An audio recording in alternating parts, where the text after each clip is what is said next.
An elaborate Indian meal is generally incomplete without its share of delicious sweet helpings in the end. And what I'm going to make today is a recipe that has been a part of my family meals since ages. I have a pot of boiling water over here and I've soaked 1 cup of basmati rice for half an hour, and I'm going to boil this rice. Also into the water, I'm going to add a couple of cloves, peppercorns and some cinnamon sticks. I want fully cooked rice and it'll take approximately around 8 to 10 minutes.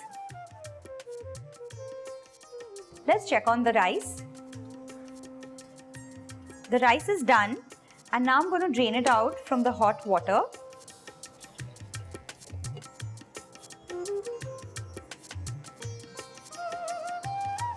I'm going to put the rice back into the same pot. I'm going to add the sugar.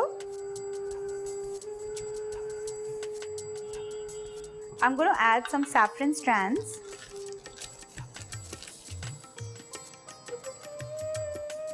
Turn on the flame.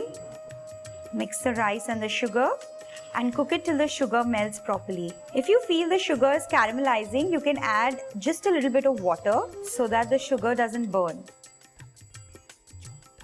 Give it a light stir. When you feel 50% of the water has been evaporated, just get it off the flame.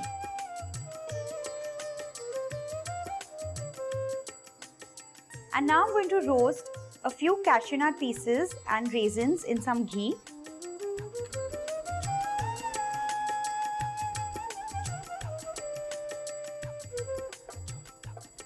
Turn off the flame and just give it a slight color.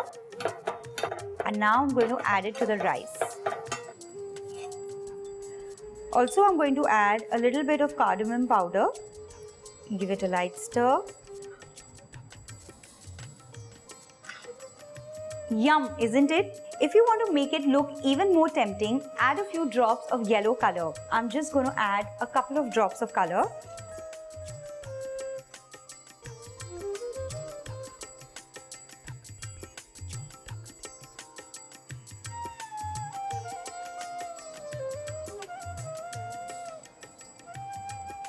Perfect.